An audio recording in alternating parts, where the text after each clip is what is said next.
I welcome you all to this tutorial session on HSS 121, taking the topic tradition of origin in this tutorial section as we have done in the classroom.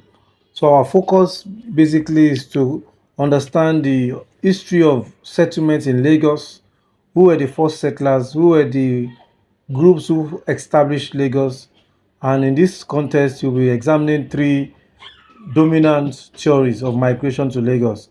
We have the Awori frontier theories, the European theory, and the Benin theory. No, and of course, we also make reference to the coming of other immigrants to Lagos. And of course, we now dissect the myths and conjectures about the history of Lagos. Of course, I told you in class that there has been so much controversy on who owns Lagos in recent times. For instance, between the indigenes and the non-indigenes, that is between Omo Eko and those are the indigenes, and Ara Eko, the residents in Lagos, as to the question of ownership, indigenship, or even the land question in Lagos. It is not rare to often listen to such commentaries from politicians and journalists that even other people that Lagos is a no man's land. So the magnitude of the non-Lagos presence has often led some undiscerning commentators to dub the megacity as no man's land, an assertion founded on ignorance and mischief. So in this session of our tutorial, we will highlight the conflicting theories of settlement in Lagos. As I've mentioned, the three dominant accounts worthy of our interrogations are the Awori, European, and Benin theories. But before we do that, we will first like to conceptualize Lagos again for the benefit of those who were not present in the class when we took the topic. So we would like to conceptualize Lagos. What is Lagos? And I remember stating that Lagos is a culture, a state, a geographical core, and an open society around which identities, boundaries, and definition of purpose have shifted and have been adjusted since the past few centuries. In other words, that it is not the Lagos of the 12th century established by the Awori that is still in existence today. The Lagos of 1750, for instance, was limited to the then Lagoon port and the adjoining fishing settlement that had been an outlet for slaves from the hinterland. So again, together with Badagry, Lagos of the late 18th century was dominated by two slave ports, which had a very modest population of fewer than 20,000 inhabitants. So over time, human migrations, warfare, politics, social relations, and economic activities have shaped, the rise of the city to its current megacity status.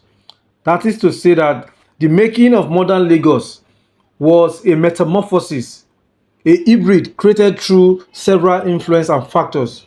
Of course, after the Awori settlement, other groups such as Benis, the Europeans, other Yorubas like Egba, Ijebu, the Saros, those are the repatriated slaves and other immigrants from Nigerian hinterland have shaped the evolution of the city or the modernization of the city. Again, I also said that Lagos as a city of innumerable opportunities embraces and accommodates a wide range of people who cannot in any historical context be described as Lagosians. Lagos is also Nigeria's economic and industrial capital, which you've noted. The original settlement on Lagos Island was named Lagos by the Portuguese, the visitors who came, the 15th, 16th century, giving it striking resemblance to a modest lagoon port in Portugal, Curamo, in the transatlantic slave trade account. And it was also christened Eko, of course, both by Benin and the Awori. The word Eko has been a subject of debate among historians of Lagos. Some accounts of the Benin account actually stated that Eko is a Benin word for camp, which was used to christen the city during Benin's annexation of of Lagos. Of course, on the other hand, we have the Awori, who claim that the word Eko, is a Yoruba word, Oko, which was later translated into Eko. Importantly, until the 19th century, Badagry, Ikorodu, Epe have had strong and sustained military, dynastic, political, commercial, and social relations with the Kingdom of Lagos. So these communities were havens, for political adventurers and fugitives from Lagos. These are people who built their political fortunes in those places, for a comeback in Lagos.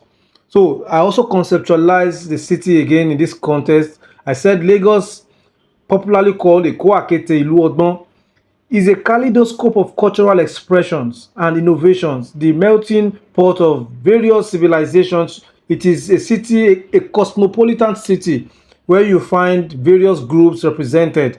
The Ijebu are going, the Ibira, the Hausa, the Nupe, the Ijaw, the Shekiri, the Egba, Owu, the Igbos, all groups, Kanuri, are all represented. It's a city that embraces and accommodates different kinds of people. All right.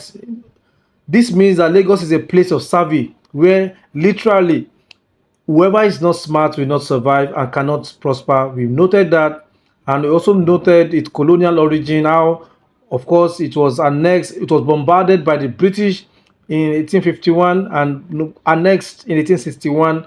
That itself has been taken care, in another topic entirely when we look at annexation of Lagos. Of course, I noted that Lagos emerged as a state. Within Lagos State came into existence in May 1967 with 5 administrative sections of Ikeja, Badagry, Korodu, Lagos Island, and Epe, all of which occupies an area of 3,557 square kilometers. So, going back to our discussion, as I've stated, there has been so much controversy on who owns Lagos in recent times that a little knowledge of the history of Lagos may remove some of these blinkers from our eyes, as Professor Olukojo has rightly stated. So, we'll go into the various theories of origin of Lagos, and we'll start in this regard with the Awori. As popularly said, again, Awori lo l'Eko, meaning Lagos belongs to the Awori. The Awori, whose homeland stretched from Ido, Isheri, Lagos Island to Badagry and Ota in the extreme west and north direction, respectively, were the original settlers in Lagos, having migrated from the Yoruba hinterland. We noted carefully that the Awori settlements were founded around the 12th century during the evolution of similar political entities in Yoruba land. Of course, no, that is after the death of Oduduwa, or maybe the children of Oduduwa, all right, migrated, to what became known as Lagos. The Awori theory of settlement in Lagos is associated with the migration of a notable prince from Ile-Ife, known as Olofin Ogunfunminire.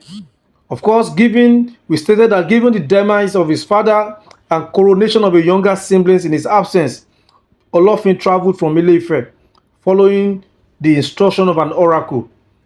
Therefore, the son of Olofin did not only subsequently open up the new territories to settle and farm, they also extended the political sway of the Olofin outside the Olofin land, Ile Olofin.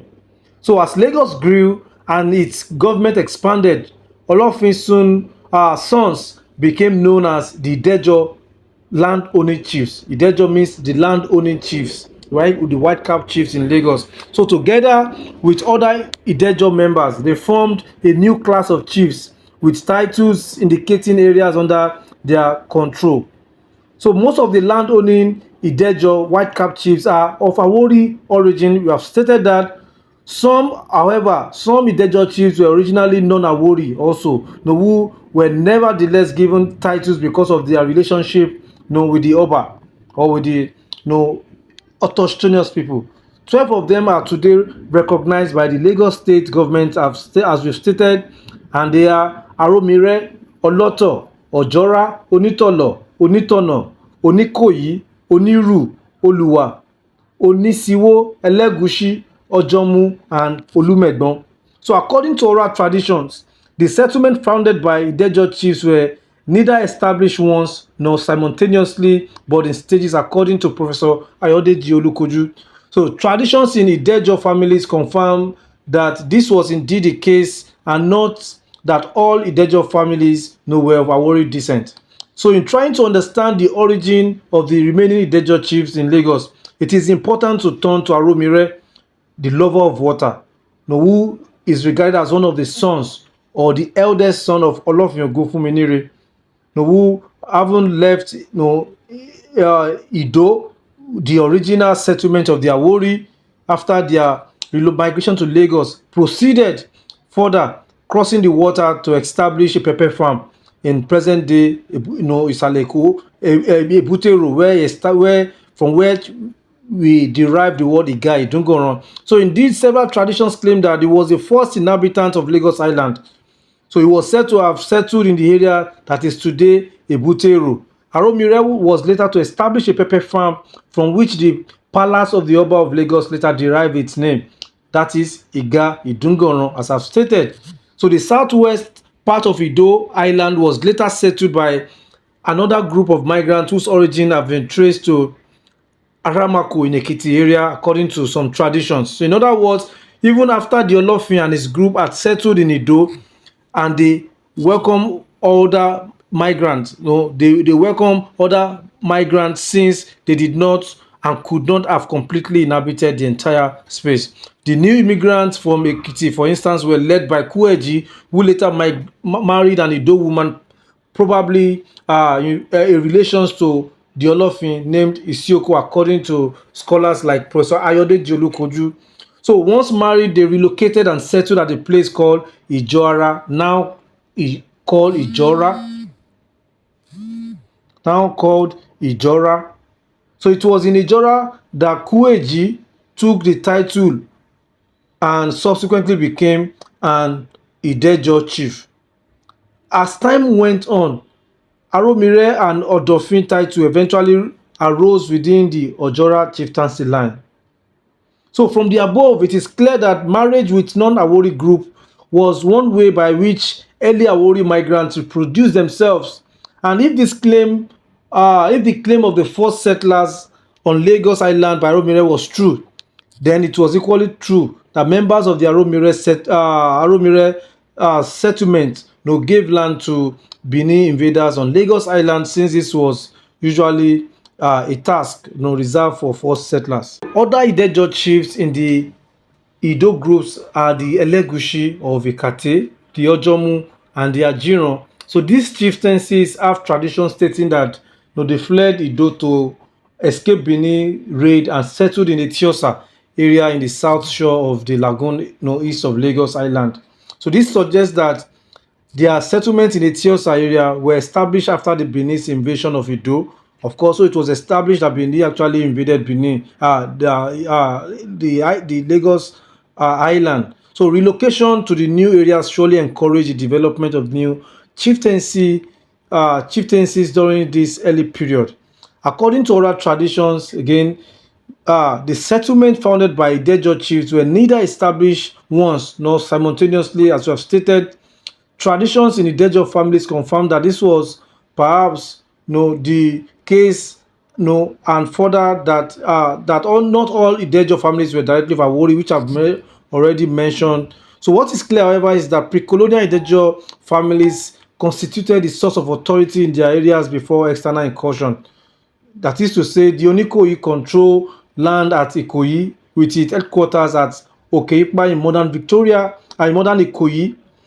His land included Ikoyi, Moba, Ajegunle, Bamboshe, and Hausa villages, as we have noted.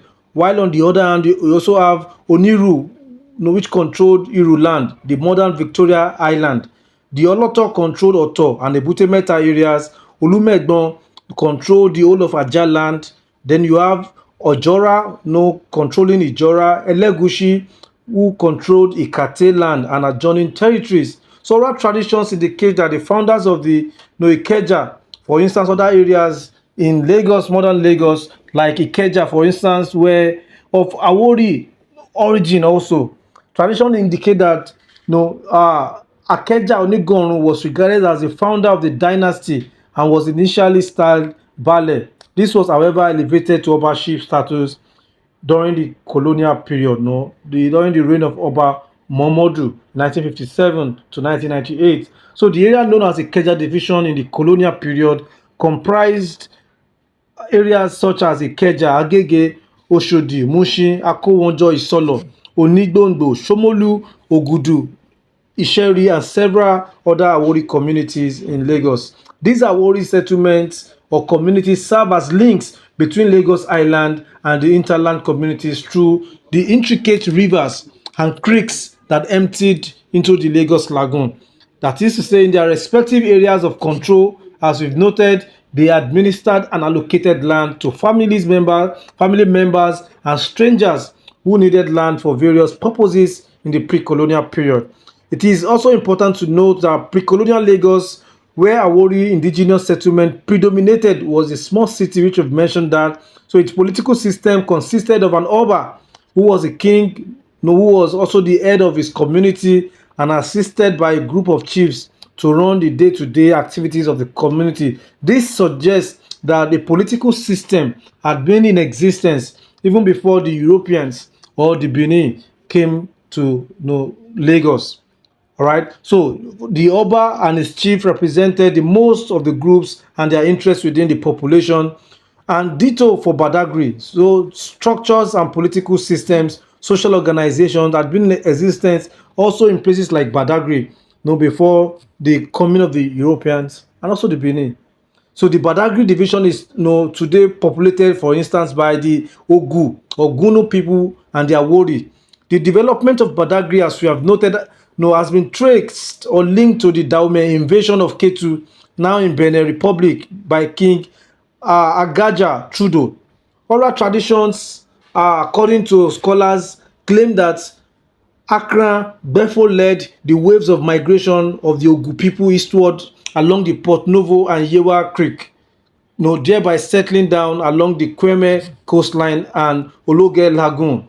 Other areas founded by these migrants included Ajido, Ganyibo, Topo, Akararumo, Kankan, Ikoga, Weshere, Iworo, and a group of Ajara villages, among others. So apart from the Ogu people, the division also comprises several Awori settlements such as Oto, Ijaniki, Ojo, Irewe, Ilogbo, Eremi, Araromi, Okoafo, Amuwo, Irede, and other areas within the division. So Badagry had a long-standing political, economic, and cultural links with Lagos and some of its Awori neighbors. Based on available record, four prominent Lagos Oba Akinshemoye, Adele, Ajosu, Kosoko, and Akintoye, five, exiled in Badagry were exiled in Badagry due to succession dispute in the 18th and the 19th centuries. So this shows the connection between Badagry and Lagos even before the colonial period. So one of the consequences of the mutual interaction was the introduction of the stately white cap of Lagos chiefs into Badagry, while some Ogu warriors were also incorporated into the Abagbon chieftaincy of Lagos, which was introduced. Of course, this brings us to the European episode in Lagos. The European theories of settlement in Lagos was associated with the aftermath of the voyage of exploration brought about by the Portuguese in 15th century. The Europeans' incursion and settlements developed gradually from the 15th century, as we have noted in our class. Before the 15th century, we've noted that there was no direct contact between the Europeans and the people of Lagos. Particularly, it was stated that the fall of Constantinople to the Turks in 1453 gave the urgency for a new route to Asia by the Europeans. All right. So the European states during this period, before this period, had developed great trade relations with India, from where spices were brought. So the economy of the European state was very much dependent on the boom of the trade. It is important to note that before 1453, direct link to Asia was made possible by the commanding position of Constantinople. We also noted that it was the threat of the Tusk on Constantinople, which was significant for more than just the fear of the great Roman Empire's capital fall. No, it also meant the trade which had boomed between Asia and Europe would decline. So when Constantinople fell and the easy link Europe once enjoyed to Asia became crumbled, it became a matter of urgency to discover a new route to Asia, since the Turks had blocked the former route. And if no route was sought, a diminishing effect would be done on the European economy. I've mentioned that this led to voyages of exploration, which led in the Europeans' discovery of West Africa. Lagos also inclusive. So among the locations the Portuguese and Spanish found important for their commercial interests in West Africa following the discovery and penetration of West Africa was Lagos. The Portuguese soon established trade networks with the riverine communities through which they encountered the Benin. And it was in the process of acquiring both agricultural commodities and also slaves, which was needed by the Europeans, that actually led the Benin to find a viable outlet to which they could trade with the Europeans. This was how the Benin episode in Lagos actually started. And this brings us to the Benin's theory of settlement in Lagos.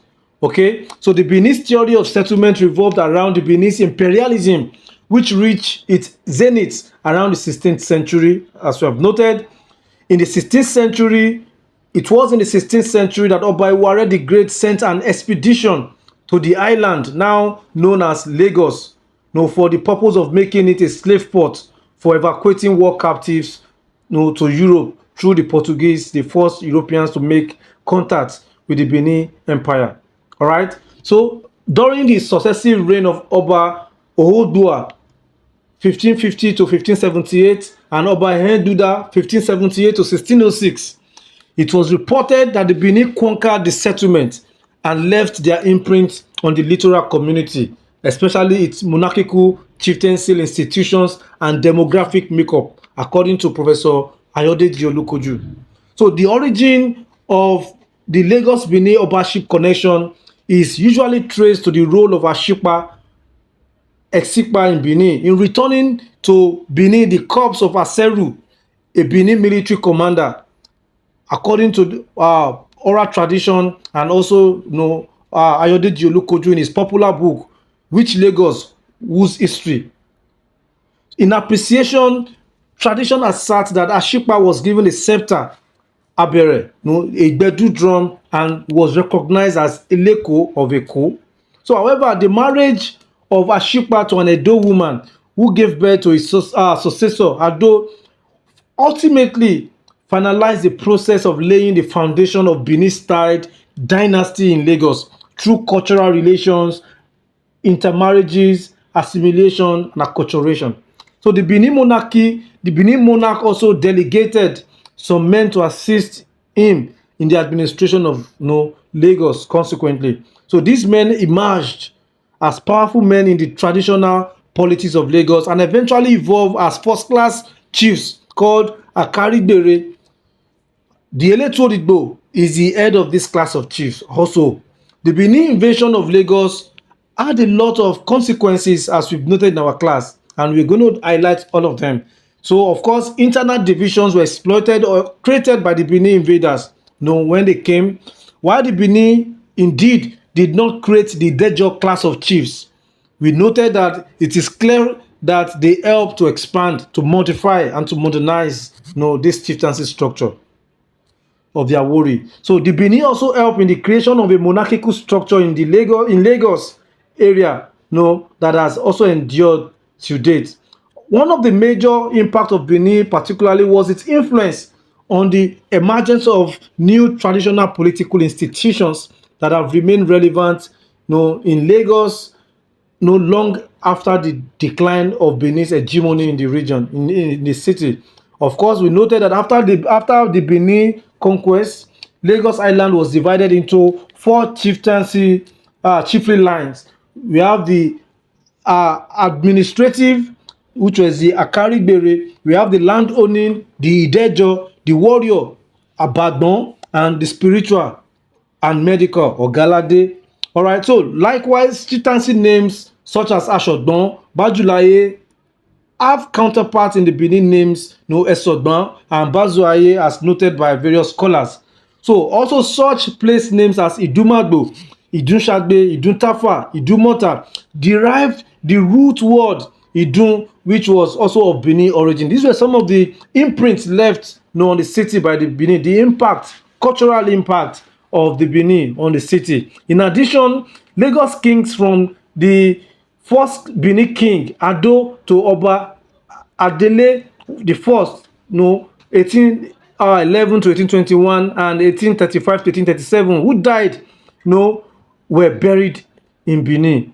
And these were some of the legacies of the Benin subjugation of the city.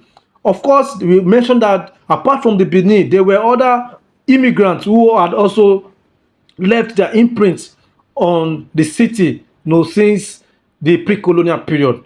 For many centuries, immigrants have always been welcomed, being hosted and treated not differently by Lagosians and its people, despite their race, their nationality, and gender. All right, I said Lagos is a cosmopolitan city which accommodates a wide range of people who cannot meaningfully or historically be described as Lagosians.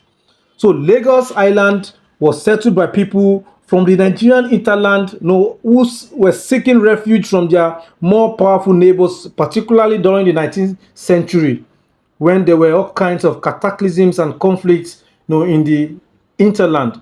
So migrants of Nupe Tapa origin also settled in Lagos, mainly as retainers of the monarchy and chiefly families. So there were also captives from Sierra Leone, from Freetown, and returnees from the Yoruba Atlantic diaspora in the Americas, especially Brazil, who formed another layers of immigrants or the settlers in Lagos from the 19th century. So by the end of that century, 19th century, Lagos had begun to attract and accommodate a large migrants, including repatriated slaves and particularly many people from Yoruba hinterland following the decline in the world trade during the 1890s. And also the devastating wars in Yoruba land that ended in the 1890s all had pushed several people to Lagos, seeking economic opportunities and also refuge. These immigrants were compelled to seek alternative economic opportunities in trading activities such as wage labor on cocoa pepper farms, or even in commodity trade on the outskirts. Also while others were welcomed as domestic help, either for the political elite or social elite, or even for the indigenous bourgeoisies and expatriates, in the city. All right, so at this juncture, it is now important for us to now dissect all the various theories that we have examined so far. And here is our conclusion in this section. So the point is that Benin's influence on the island of Lagos is sacrosanct.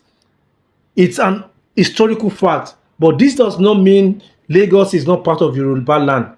All right, this does not mean that the indigenous people, the first settlers, were not occupying the city when Benin came in the 16th century.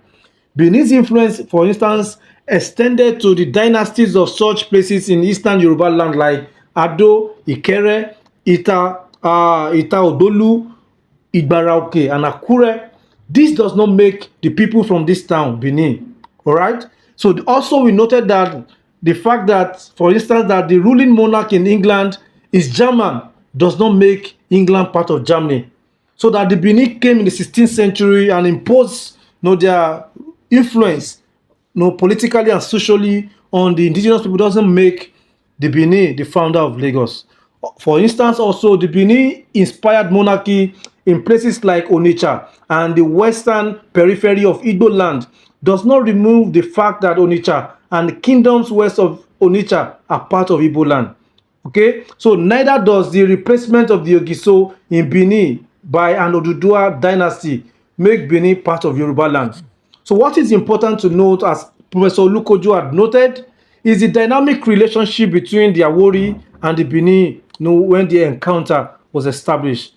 Again, I've mentioned that the sister empire of Oyo also put down a toehold at Ajase, west of Lagos, which the Portuguese called the Porto Novo, for the same purpose of the slave trade, which the Benin also were involved. No, this does not make Oyo the founder of all of these territories. Benin influence on the island is an historical fact, but does not mean Lagos was founded by the Benin, or that Lagos was not part of Yoruba land. So the Benin's influence, as I have mentioned, was felt in several places outside Yoruba land. No, this does not diminish the fact that those places were not in existence before the advent of Benin's imperialism. Okay, so a deep interrogation of existing sources also showed that though Benin's imperial influence was extended to Lagos in the 16th century, the Benin's anchored only around their settlement at Iga Idungoran, the pepper farm. So the prestige of the Benin Empire made settlement to be respected, and the place grew into a kingdom replicating in a small way, the royalty of Benin and its palace chiefs on the island. But this does not actually diminish the fact that there were no political, social institutions in place before this episode. So the independence, as I've mentioned, of the Awori settlement on the mainland continue to be respected even until the colonial period. It is also important that Benin settlement or camp was very separate from the Awori villages and settlement, and there was no attempt by the Benin camp to lord it over the Awori during even their subjugation of the area. So waves of people from neighboring Ijebu, Remo, Egba, territories also came to Lagos, virtually overwhelming the Awori and the Benin camp. But this does not diminish the fact that the Awori were not they were not the autochthonous people. But since they were all of the same culture, there was no acrimonious, no contentions among the indigenous rights and the rights of newcomers. No, there was no contention. Okay, so what we have noted is that if Benin's theory is really profound, a few places would reflect Benin's imprint than mere romanticization with the word Eko camp. All right, so a critical look or reflection on the origin of names of major locations in Lagos, as Professor Lukoju has highlighted, places like Alausa, Abule Oja, Ijesha-Tedo, Ilaje, Ejigbo, Ebute Meta, Sangrus, Okoawo, Ologbowo, Popo Aguda, Akpongbon, Ikoyi, and other places redolent with deep historical significance in Yoruba land, shows that these areas actually was largely influenced by the Yorubas before the coming of the Benin. Again, unlike Benin's monarchy, succession in Lagos, as in other Yoruba kingdoms, is not primogeniture. This also shows some of the departure. All right, so despite Benin's conquest, the original landowners were not dislodged from their land. That is a point we are noting. So those who claim to be the descendants of the original settlers remain in the traditional quarters of Isaleko on Lagos Island, and in such outlying areas as Ogudu, Shomolu, Ojuwoye, Onigbondo, and so on. So the point we have noted in this class is that we have identified the various three theories of migration or settlement in Lagos, and we distilling the footprints, identifying the footprints of each of them. And of course, it is in this regard that we will conclude that the Awori settlement in Lagos predated that of the Benin and even the Europeans. Thank you very much. Do not forget to like and to share this tutorial for subsequent editions. Thank you.